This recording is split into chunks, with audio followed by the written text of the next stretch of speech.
a regular just about every month. It's like clockwork. People start writing me, emailing me, commenting on YouTube, commenting on the USA Watchdog site, sending me emails saying, when are you going to get Jim Willie back? We need Jim Willie back on to tell us what's going on. Today is your lucky day. If you're wanting Jim Willie, he is here. Jim Willie is here. Jim Willie coming to us from Central America. Thanks for joining us today on USA Watchdog via the phone because your internet connection not so hot, but people love your audio and they don't need to see you, but we got you on for today. Thanks for joining us. Oh, it's always my pleasure. Besides, I'm a funny-looking guy. I don't know how funny looking you are, but you have excellent information, and everybody wants to have you on because this month we had two huge happenings. We have war with Israel and Gaza, but the bigger happening with the bigger powers is in Ukraine. And I said on my weekly news wrap-up last week, I don't know who did what to who. The U.S. and Kiev says it's the Russians and the separatists and the Russians say it's Kiev and the U.S. starting this, and that I don't know who did what to who. But what I want to do is leap past that and say, this is going to have reverberations. This is going to have a huge downside, isn't it? No matter who did what. Oh, absolutely. I'd like to point out motive. Whenever there's a conflict, whenever there's a crime scene, it's very important to investigate motive because the ones with the big motive will take the risks. The ones with the big motive have an agenda. They're the ones who make the commitments. So if you don't have a motive, there's no battle to be fought. So who has the motive to create scorched earth and a dead zone in Ukraine but the United States? They don't want Russia to make Europe their, bound client for energy supply. They don't want it. They want Russia to get into a bigger war. They're baiting Russia. So, when it comes to any single event, I don't believe anything the U.S. press has to say. But what are the consequences of this? I don't want to get into the details of the flight and, oh gosh, there are lots of little theories running around. I don't really care. I honestly don't give a crap. What I care about is what's the consequence to the currency union, the dollar, the euro, the British pound. What's the consequence to NATO? What's the consequence to one of the major U.S. Western partners deciding we've had enough? We've had enough of your endless wars. Americans need to really comprehend that in order for the dollar to continue, we're going to have war every few months. Do you want a war every few months? Last year it was Syria. We had a brief skirmish in Libya. We had a war in 1980s nearby here in Panama, where they, by the way, used on the streets with about somewhere between 70 and 150 victims. The U.S. military used experimental laser gun weapons and melted the Panamanian soldiers on the street. There's lots and lots and lots of things going on that people don't understand. Star Wars was a success for weapons development, including outer space laser, including high-speed aircraft. We can move around quickly in the solar system. A lot of the UFOs are U.S. military, by the way. All right, so what are the consequences? I like to, touch on a subject and get away from it fast. It's one of my characteristics, but here's the big consequence. The U.S. is basically telling Europe, you have two choices here. Join us with the war against Russia. Join us with the sanctions against Russia. Join us with constant war, conflict, and isolation, and destruction to your economy, and denial of your energy supply, and removal of contracts. Join us with this war and sanctions because we'd really like you to keep the dollar regime going. And they're going to say, we're tired of the dollar. Does the dollar regime mean that NSA is snooping and corporate trade secrets are stolen all the time? So we're pushing Germany. Don't worry about France. Don't worry about England. Worry about Germany. Germany has 3,000 companies doing active business in Russia right now. Germany has several hundred companies doing active business in China. They're not going to join the sanctions, period. Neither will France. They've already had a skirmish with France over the Mistral helicopter, armored carrier, gunship, warship. France said, no, we're not going to play your game. We're not going to sanction anything with Russia. Sorry, we're not going to play your game. It's a war game. Europe is sick of our war games. The defense of the dollar has come to war versus trade. Are you with us or are you against us? And Germany, I think, is making a case. You know, we all know about the snooping, NSA. I prefer to call it espionage. They could call it eavesdropping and snooping, but that sounds like they're trying to listen in to find out on you know, who his secret lover Angela Merkel is, or where she likes to go for lunch, or does she have any favorite sex toys? You know, this is the crappy little espionage in reality. They're wanting to see if they're going to move away from the dollar. They're wanting to see how their ties are with Russia. They're wanting to see if they're going to have sanctions. I mean, that's what the real snooping is about, is it not? I believe so. I believe they're looking for details on assisting Russia for dumping the dollar. I think they're looking for details with Russia and China, with, say, the Frankfurt turning into an RMB hub, which is Chinese yuan-based bonds and currency exchange. I think the U.S. is very anxious to find out what Germany is doing, say, as a secret movement to get away from the dollar and to join the BRICS, which is exactly what I think they're going to do. But let me just point out the four elements. Think of them as charges for an indictment. They've got the NSA, which involves corporate espionage. We've already had records of Siemens being surveillance against Siemens and other telecom companies. The best way to find out what's going on with communication with German politicians and their parliament and their ministers is to tap into their communication system, and Siemens is that. Siemens and a few others. They have several, just like U.S. has several. All right, so the NSA espionage is one indictment charge. The German High Court has already slammed down the Euro Central Bank under Draghi for their bond patches that try to come up with a super senior type of bond that has, in other words, higher seniority than, say, a simple sovereign bond, like a French or Italian government bond. Now they want a higher seniority bond.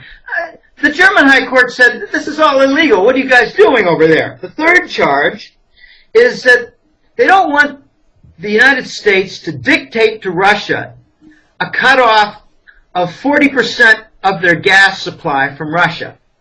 And they don't want the U.S. to dictate a cutoff of 30% of their energy in crude oil supply coming from Russia. Germany does not want the United States to damage severely the German economy with this sanctions BS.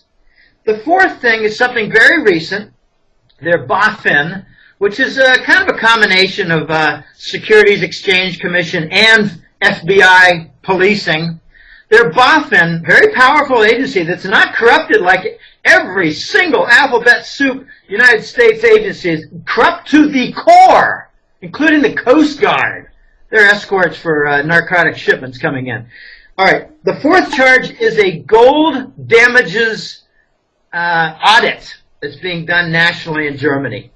They've put out word, we want to know the extent of gold ownership in private funds, private accounts, bullion banks, and other sources, like in bank holdings, bank boxes even. What are your gold holdings? What is the national holdings for gold? Why would they do that unless they're trying to find out, gee, they're already pissed off at the gold fix in London. By the way, why do sane professional people even talk about a gold fix without realizing that that's price fixing? It's collusion. It's illegal. What they're doing is they're doing all kinds of insider trades in the first 20 minutes after learning exactly what's going to happen as soon as the bell rings. All right, so we got NSA, Euro Central Bank. They don't want Draghi to print money like the Fed. They don't want any bond monetization that's unsterilized. They don't want a destruction of capital in their economy. So NSA, Euro Central Bank, Russian gas, and gold are the 4 indictment charges. And I got word from a client. I call him London Paul. He's a former banker in London who does a lot of private consulting, investigation, feasibility studies, and other general work with a bunch of clients. And he just came back from a client trip where some Russians told him that their information, confirmed by Asian other, partners, clients, colleagues. They do a lot of trade. Russia and China does a lot of trade. Germany does a lot of trade with both countries. So now they're all starting to talk. And the Russians said that they have heard Germany made the decision already to leave the EU, leave the Euro, and leave NATO, and join the BRICS nations and come about full force to back the new BRICS gold currency.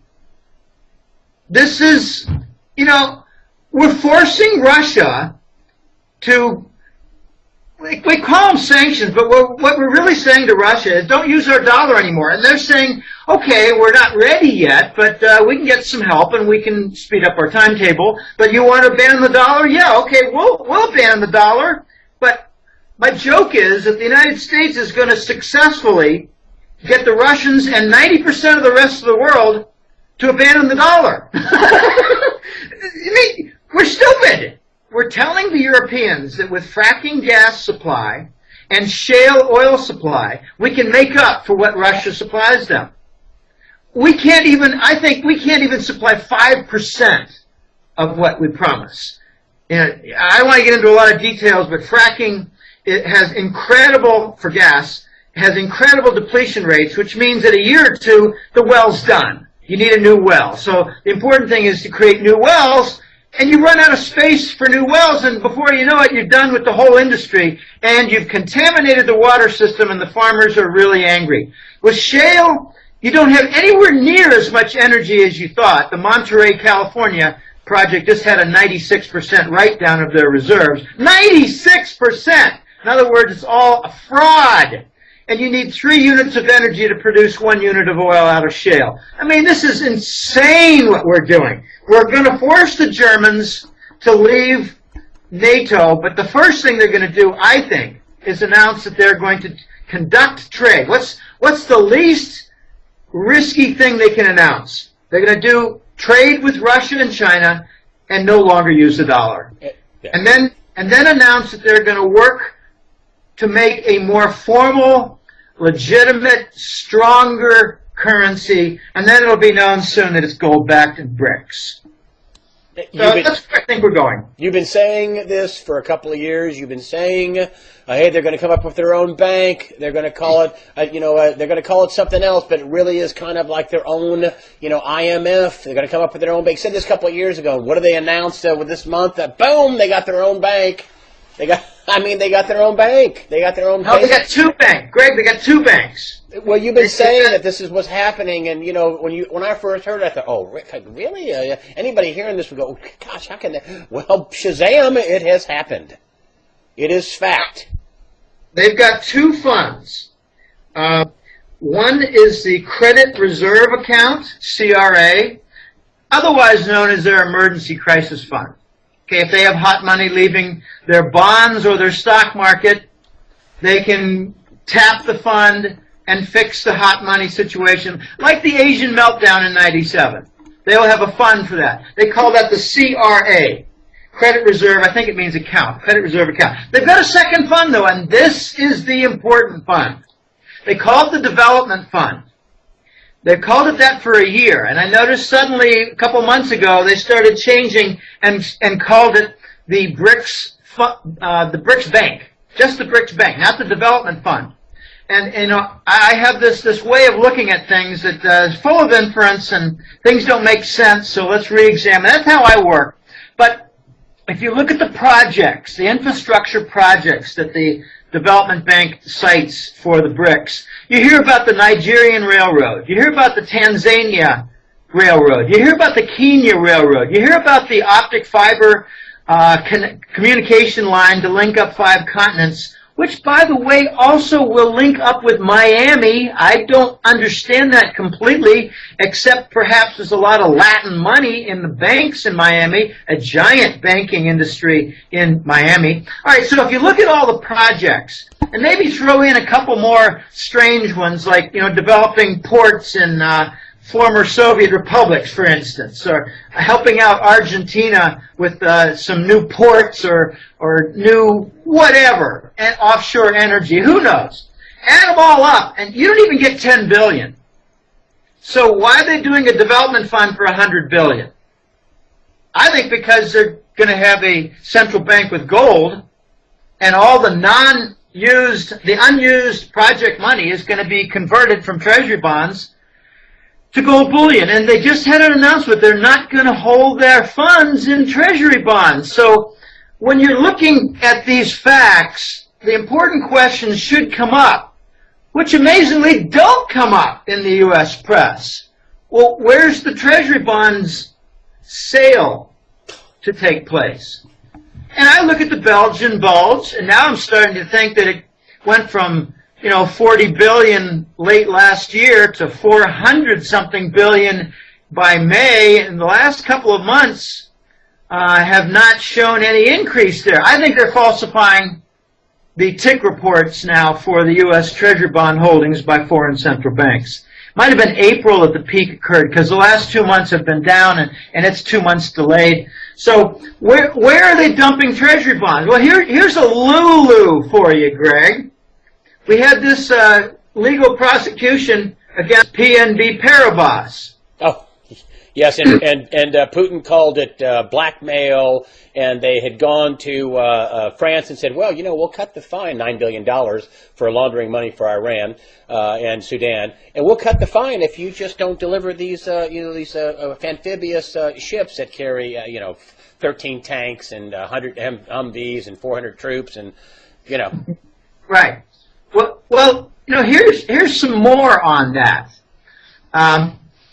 Okay, first of all, PNB Paribas, what is it? It's one of the 3 largest banks in France. Okay, that's to begin with. It's I'm speaking Spanish, Banque Nationale Paris. Okay, National Bank of Paris. That's BNP. Okay, they merged with Paribas, and I'm not exactly sure what Paribas is, but it's a smaller bank. All right, so PNB Paribas is a giant French bank. The 2 other large ones are Crédit Agricole and Société Générale. Okay, those 3 banks are all large, but they differ tremendously. Crédit Agricole is pretty much an economic development bank with its roots in agriculture, farm development, things like that, industry. All right, BNP Paribas, National Bank of Paris, they have a distinction of being old line. They're not heavily involved in derivatives. They're old line, old families of Europe. Société Générale is connected to the syndicate. They've got a lot of short contracts for gold. They play ball with London all the time. They play ball with New York. If you're talking about, the big 8 of big banks with huge positions to short gold and suppress its price, Société Générale, also known as SocGen, they're always there. PNB Paribas is nowhere there. So what I've been hearing, this is somewhat speculation, not a lot of evidence behind this, but what I'm hearing is that PNB Paribas was probably involved in severe, significant, huge volume treasury bond dumping. They were helping the Russians, helping the Chinese, helping maybe other European countries, helping Indians to sell treasury bonds. And how do you sell a huge amount? But sometimes you line things up, you lock in the price, and you short the treasury bonds futures with intentions of delivering on the product, which means bringing with the wheelbarrows all the treasury bonds. You're not delivering gold, you're delivering the shit paper from the U.S. government debt. Now that shows up, and the U.S. government would have ample opportunity to notice the PNB Paribas positions. So what do? They get them to force them to do an admission of guilt. Now, why didn't any U.S. banks with mortgage fraud, mortgage bond fraud, contract fraud, robo-fraud, MERS title database fraud, why didn't they have any of them admit guilt? No, they didn't do that because they're our guys. So PNB Paribas is different. They're not in our camp. And I believe they're involved with treasury bond dumping. So what do? They force an admission of guilt, which means that they no longer have control over their what do you call them? Futures contracts positions anymore. They don't have control of their portfolio. And I was looking for a confirmation. I said to some friends, well, gee, let's see how this comes out. I mean, the fine I don't care about. I mean, it's large, to be sure, and it's going to hurt their capital position, their equity ratios, and all that. Might have thrown them out of business to begin with. But there's another angle to this. I said, let's just keep looking to see how this plays out for the details. And there it was. They're denying them their U.S. dollar trading position posts, their offices, and legal right to convert dollars. In other words, they can't follow through on the treasury bond dumping. Oh, that's a very unique. So they said stop to it. So, you know, some people tell me, well, Jim, you're pretty good at connecting the dots. And some guy said, you know, you're not only good at deductive reasoning, you're good at inferential reasoning. And that's statistics. You can't prove it, but what you can say is it's looking increasingly likely with gathering evidence as time passes. Here's another one that supports that view. Yes. And, you know, I find other analysts think that way. I don't know how they think. I mean, even some really smart guys like Paul Craig Roberts, he has zero information about what's going on in the East and the BRICS nations and a new gold currency. He has tremendous information, but it's from this half of the world. I like looking at the whole world. They cut off their ability to complete the dump of the treasuries. And that's your hypothesis. They cut off their ability to dump those treasuries. I think that's what might have happened, and you know, there's another side. It's a very similar side, but they want to fold in BNP Paribas under SocGen, because Societe Generale is in their camp, and they can get all those different futures contracts to be managed by SocGen, and they've got some long futures bond contracts, so they'll just nullify them. They'll offset. One will match the other. They'll liquidate them both together without any damage. And the sleepy, dumb Americans that comprise 90% of our population, and I don't think much of any of your listeners and viewers, the dummy, sleepy Americans will not know the difference. I've got a new quote that the entire globe is going to reject the U.S. dollar, and the U.S. citizens will not even know it happened. Oh, they'll know it happened. They'll know if they'll see it in the price of food. They'll know what happened. They'll see it in the price of food, won't they? Well, they'll see it in the price of energy. They won't connect it to the dollar. But what happens to the U.S. then? I mean, when is this going to start showing up in spades in terms of more inflation? Like you were talking in the pre-interview that you know, pork and beef prices are up 30% or something like that in the last year. When are we going to start seeing this ramping up or in continued ramping up in inflation when it really starts biting and we've got, you know, double the price of gas, triple the price of bread? I mean, when things start, because that's ultimately what's going to happen here. That's what people are going to see, correct? When does that happen? Well, I think it's starting to happen right now. I've got some prices for you. Whole frozen, these are after 1 year. Okay, it's January to January. Whole frozen turkey has gone up 35% in price. Strawberries, 40%. Whole potatoes, 28%. Boneless ham, 14%. Grapefruits, almost 14%.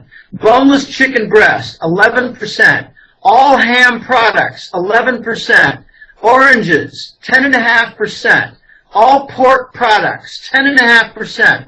Spaghetti, macaroni, and pasta, 8.5%. That's 1 year. So when you hear that the price inflation in the U.S. is a mere, and it's really gone up, it's up to 2.8%. Okay, right. Put that on some paper, pass it on to me, and I'll use it to wipe my ass. It's way higher. What you're saying, way higher. John Williams of Shadow Government Statistics has been monitoring correct jobless rate. It's about 24% in the United States. He's been monitoring the correct gross domestic product, and I think he's got it high. I think it's about -3 to -6% every single year since Lehman. I think the U.S. economy has shrunk 20% since Lehman in 5 years. Because what they're saying is we got a 1.5% growth rate, but they're using a price deflator. This is my backyard. They're using a price deflator of 1.7% for inflation. Well, if it's really 7, you've got a lie of 5%. So when you say you've got a 1.5% economic growth, subtract 5 and you have -3.5 in reality. We've had price inflation consistently, 7 to 8, 9%. 8% give or take in 08, 09, 10, 11, and 12. And I believe now it's starting to get, it was actually going a little lower. John Williams said it'd come down a couple percent to about 5.5 or 6%. So when they use a deflator of 2.5%, they're wrong by 3.5%. Now they're telling us we have a recession of maybe 1%. Subtract 3%.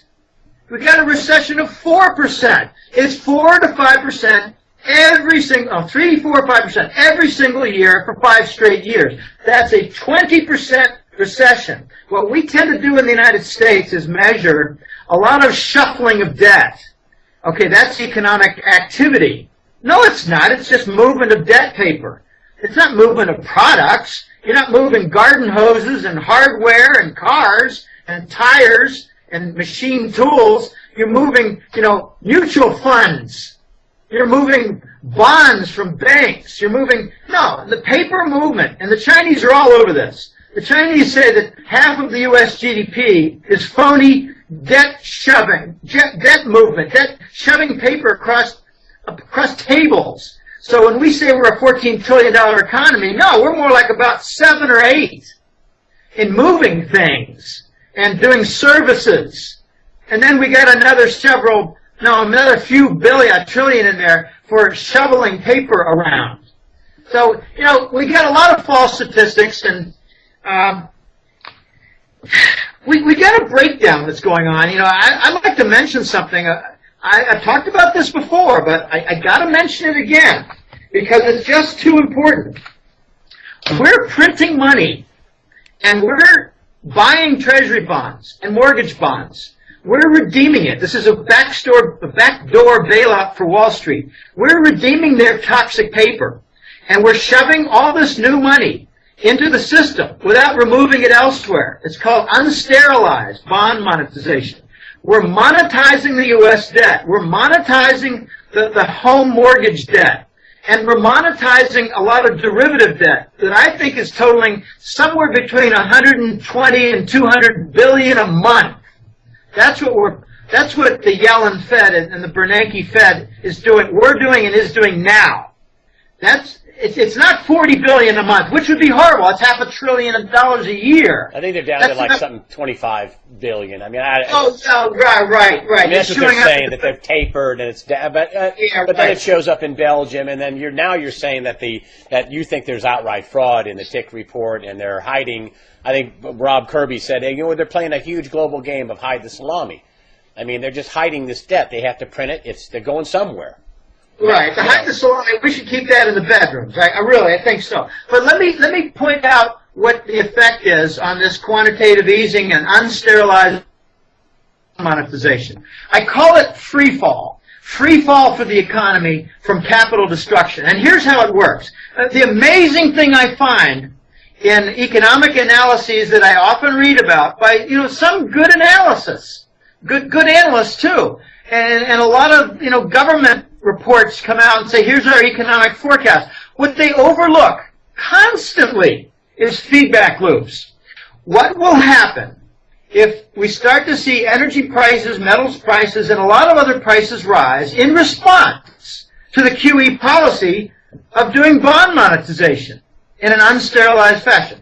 Well, you're going to see companies experience higher costs, and you'll see them unable to raise their product prices to recover, and you'll see them close down business segments, and you'll see entire small businesses shut down. So the workers will lose their paychecks, and the feedback loop is the economy weakens from lower income precisely from the workers who are damaged from the QE consequence. All right, I call it free fall because, you know, we all know that you drop a bowling ball from a 15th-story building from the top. The bowling ball will accelerate in speed. Okay, that's not complicated.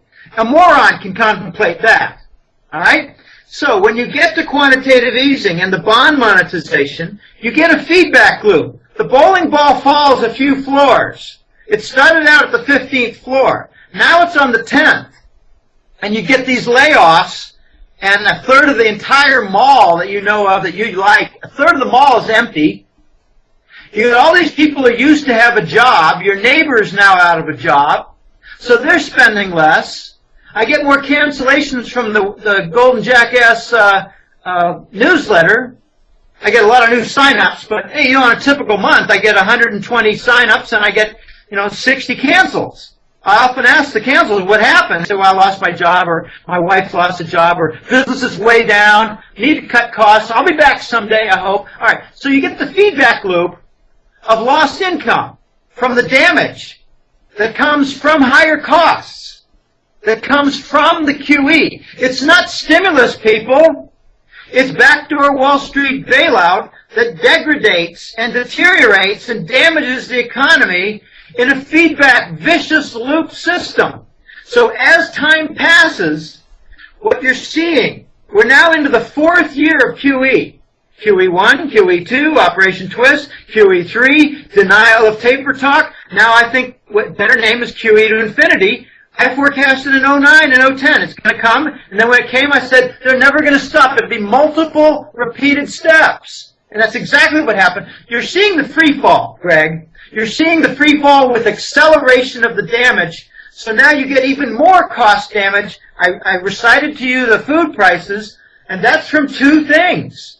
It's from the higher prices in hedging, but it's also from the effect of drought in California. And there's another effect that is soon going to come and be felt. We have a huge increase in the exported alfalfa crop for Chinese livestock. So they're feeding their cows. They're feeding whatever. They're four-legged animals that produce something for their agriculture. They're feeding it with alfalfa that's grown by Chinese-owned farms in 7 western states. 100% of their output from those farms is going to China.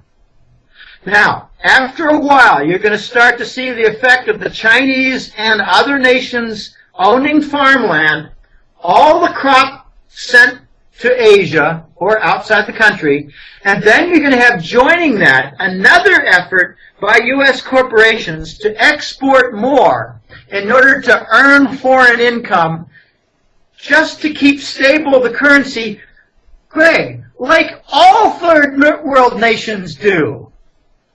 Sell some of your output from industry and agriculture to foreign entities to gain foreign currency to help your balance of payments, just like all third world nations do.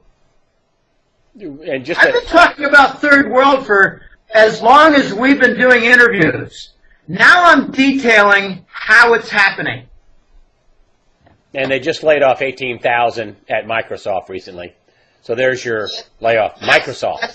That's a global economy, and it could be from a global feedback loop on QE, because we're not the only ones doing it. The Bank of England, Bank of Japan, and the Euro Central Bank, all three are doing the same thing. So you're getting capital destruction. It's a harsh term. let's just go quickly review.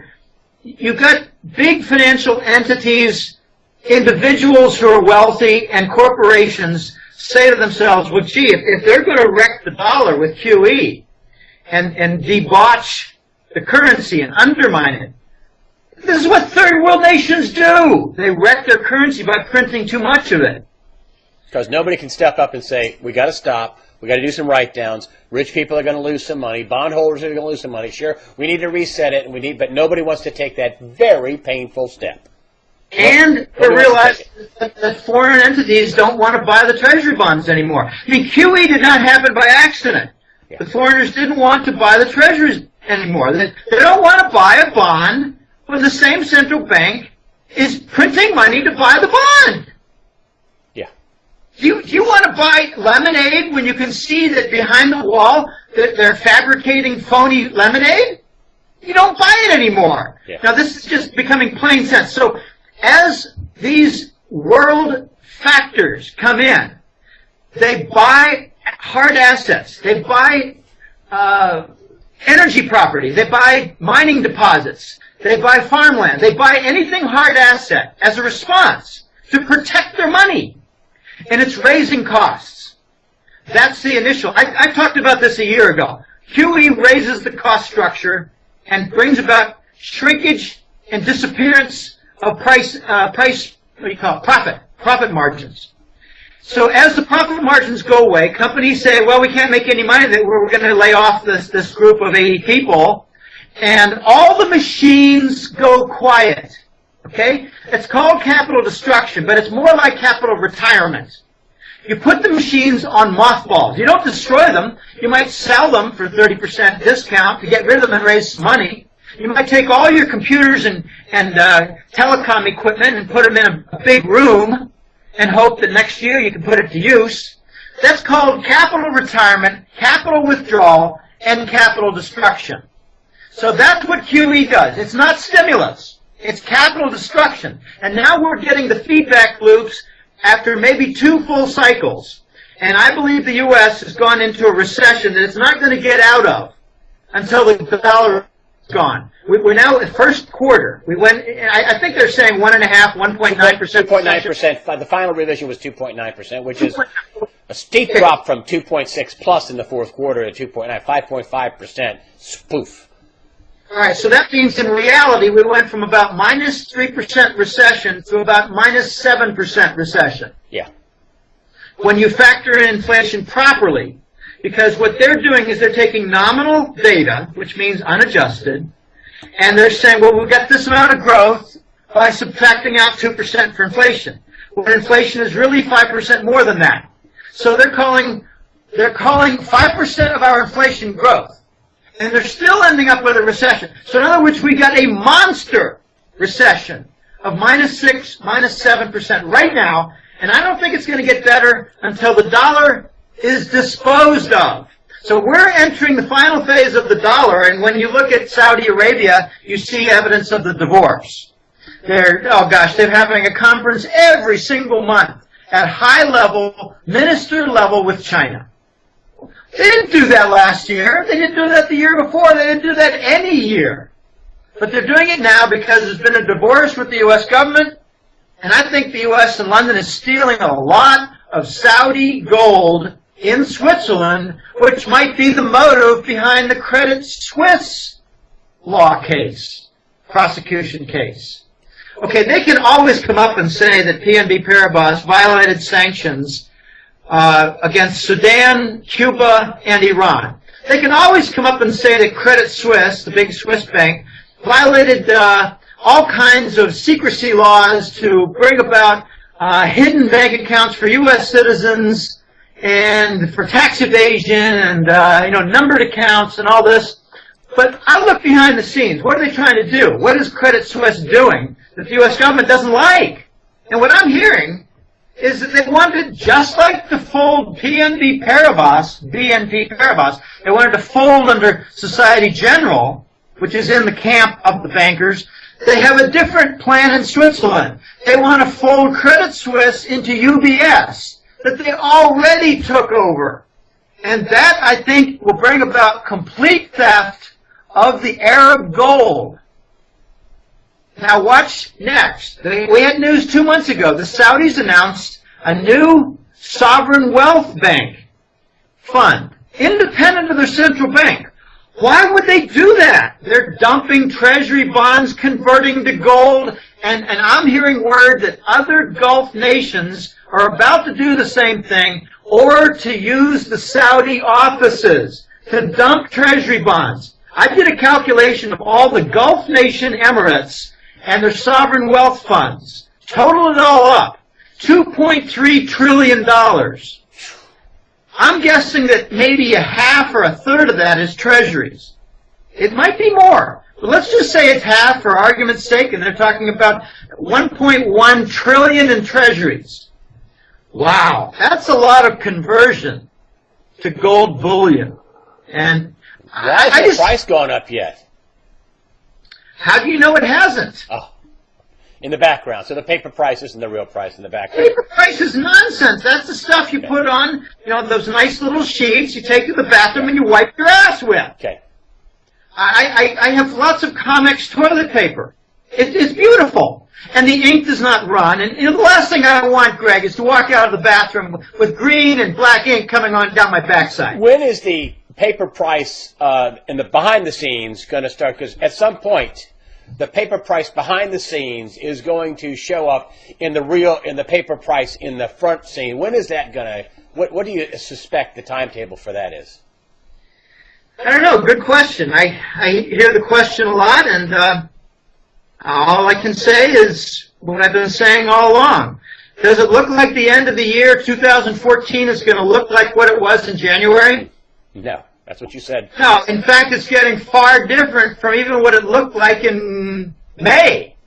So as the months pass, let's put it this way. Each season in 2014 will look very much different from the previous season of this same year. You can look at there are not many times that I bring out the 20 and 30-year chart. I'll leave that to the Aiden sisters, whose analysis is really quite high schoolish, amateurish. I've heard them speak. They don't return my phone calls here. Haven't ever since I moved here in 2007. So, I don't have a whole lot of good to say about their analysis, except they're nice ladies. But if you want some bland analysis, turn to their 30-year gold chart. That's all they ever offer when it comes to gold analysis. But now you're starting to see something interesting in the 30-year chart. You're starting to see that a trend line for just the last maybe 10 or 12, 15 years, a trend line has been broken. And we might see a long-term signal.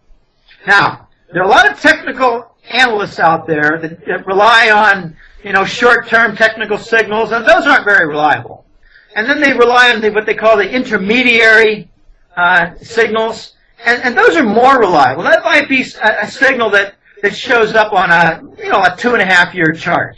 Something's going on that is evident in the last several months, and if you connect back to what happened back in 2011 and 12, and this looks significant, well, that's got some validity. Now you're starting to see the big correction in silver from 50. Let's face it, we really wasn't over 40 for more than a few geological minutes. That's a nice phrase I heard once. It wasn't over $40 per ounce silver for more than maybe a couple of weeks, maybe 3 weeks. And then suddenly it's a big drop, and the Wall Street analysts like to say, well, it's down over 50% from its peak. I like to say, well, what was its average for the month when it peaked? Well, I think that average is about 38. All right, so how far is it down from its peak average month price? Not a whole lot. We're starting to see some big signals in gold and silver. So when Rob Kirby says something big is coming, he might be right. I never doubt Rob Kirby, except when it comes to declarations of war, and we're going to get a war with Iran. He and I disagreed on that for the longest time, and I'm still looking. Where's the war with Iran? I haven't seen it. Where's that war? They got another 4 months, and they got some money, and they got paid for coming to a meeting, basically. So, well, what you're seeing now between Saudis and the other Arab Emirates and Iran is a love fest. They're having meeting after meeting. There was a big meeting with the Kuwait Minister for Economic Development. He met with the similar economic minister of Iran. They're talking about trade. They're talking about, mutual projects. So even the Saudis are talking nice with the Iranians. So what happened there, Greg? What happened? I'll tell you what happened. Chinese told the Saudis and the Iranians, play nice, you kids. We're going to slam you both. Play nice. Everybody wins when you play nice. You play the American game, you both lose. What's it going to be? Now the Europeans are getting the same message. Play nice with the East and stop this fighting that the Americans want you to do. The Americans want the sanctions, but for every dollar the American economy, the U.S. economy loses from Russian sanctions, the Europeans lose 10 to 12 times that. The Europeans are going to break, Greg. They're going to break one by one, and when Germany goes, you're going to see France go the next day. That's what I'm hearing. And what people don't seem to understand about France, obviously they're stubborn. Obviously they got, some arrogant diplomatic airs about them. But France's debt, their sovereign government debt, over 90% of it is owned by German banks. Germany is the leader financially in Europe. It's not just industry and trade. It's banking. They cover others' debt. They got tired of covering the Greek debt, tired of covering the Italian debt, tired of covering the Spanish debt. So they're going to force those nations out. Germany's going to say, we don't want you guys anymore. We don't want to support your crap anymore. Besides, now you're trying to force us into a war with one of our big trade partners. They've got high-speed railways now between Russia through Europe. I have a new source. He's a guy named Jaroslav. He's from St. Petersburg. He used my squirrel mail. He's not a client. He used my squirrel mail. Contact us. Mine is using squirrel mail. So he enters in his email address. He gives me a message. And after I went back and forth with him a few times, I said, well, what can you tell me about, Russian economic development that I don't already know? You can tell me something from your work, something that'd be valuable. And he said, well, I can tell you two things. They're building a transcontinental railroad between Vladivostok on the Pacific coast of Siberia, Russia. They're going to go all the way to St. Petersburg. So it's going to cover the entire Asian and European continents, 5,000 kilometers. I think it's more than that. I know, 5,000 miles, 7,000 kilometers. And he said there's another one. They're building a bullet train from Moscow to some points in Europe. It's going to be 500 miles an hour. That's the speed of a plane. And I said, is this going to be magnetic levitation, maglev? And he said, undoubtedly. So he's come up with a lot of different things that he's mentioned lately, and I gave him a free subscription because he's pitching in. He said the Cuban offshore oil deposits are 5 times larger than the U.S. Geologic Service estimates because the U.S. doesn't recognize deep water. Deep deposit. If it's more than, say, 3,000 feet down, the U.S. doesn't want to count it. Well, gosh, you had Putin last week visit Cuba, and today and yesterday, President Xi of China's in Cuba. They're going to make it a project, Greg. They're going to turn Cuba around. The Russians forgave 90% of the Cuban debt on condition that Cuba invest, I think, something like $1.7 billion in their own, industrial projects and development, highways, plants, ports. And here's my guess. This is just pure conjecture. If Cuba slips up in any clause of this trade pact, they're going to convert the Mariel port into a Russian naval port. Oh. Remember Mariel was the port where all the criminals were released on boats? Yes. And they ended up in the Florida shores?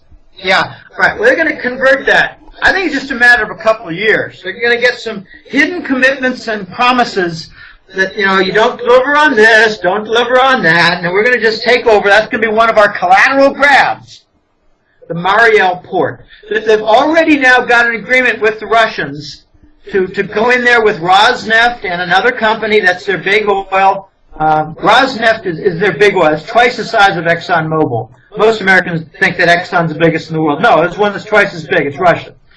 They've also got another deal to improve the feasibility and the capability of a big airport that's not in Havana. It's halfway between Havana and the Mariel port. It's going to be a big cargo shipment port. It's going to be a commercial airport.